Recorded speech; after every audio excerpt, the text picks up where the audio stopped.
we are discussing about the formation of human capital and the advantages and disadvantages what we see by the human capital formation. If we talk about the countries like Japan, they have invested a lot in human resource formation.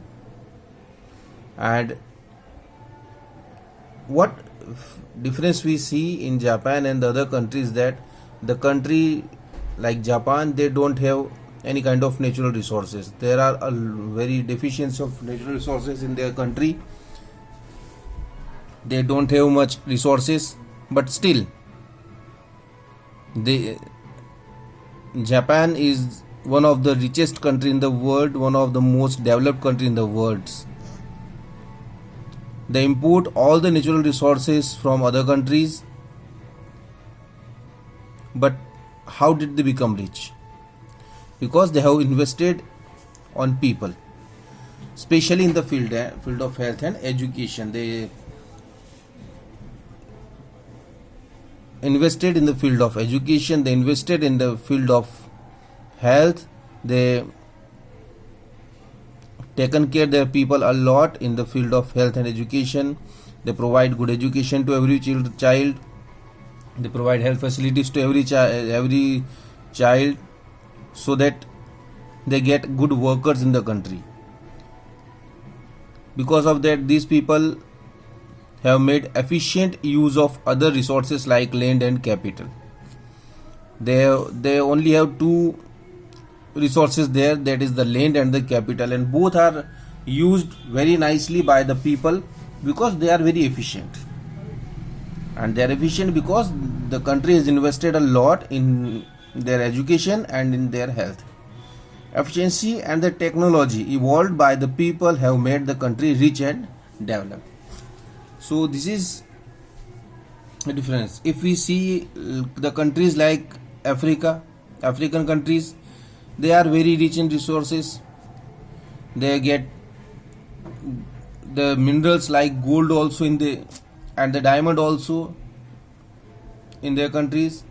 But still, most of the African countries are very, very, very poor. Why? Because they didn't invest in their human capital formation in the education and on the health.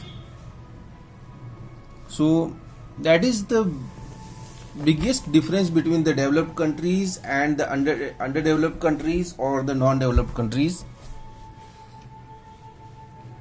It is same like the Vilas and the Sakal.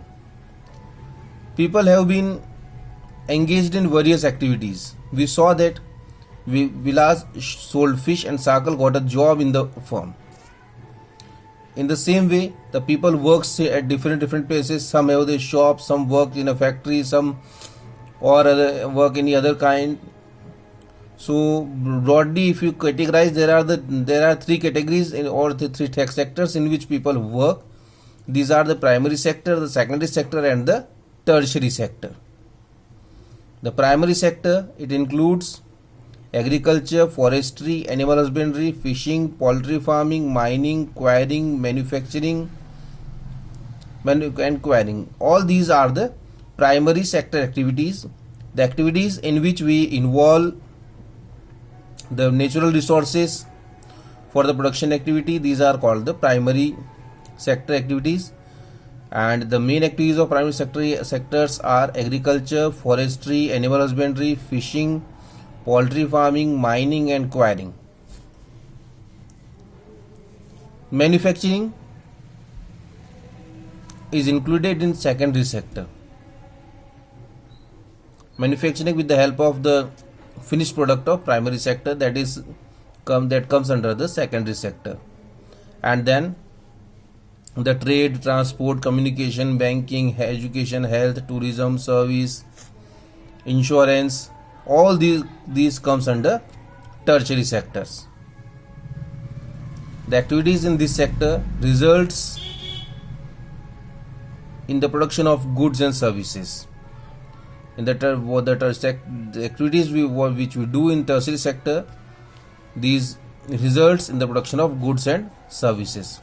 These activities add value to the national income. These activities are called economic activities. So all these activities of all the sectors which increases, which does the production activity and which add value to the national income are called the economic activities, because we earn money by all these activities. Economic activities have two parts: the market activity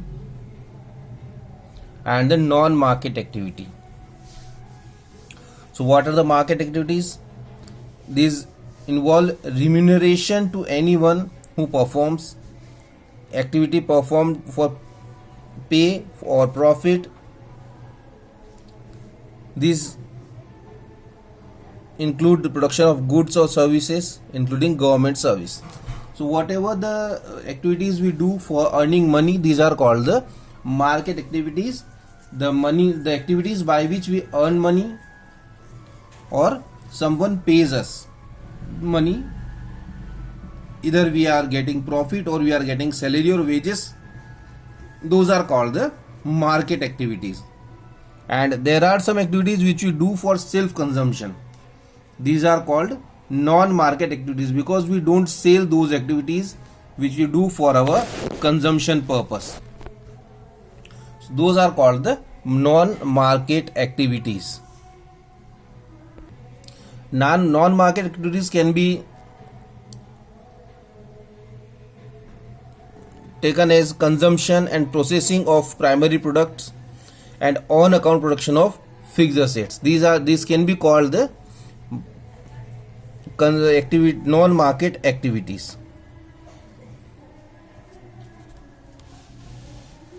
Due to historical and cultural reasons, there is division of labor between men and women in the family.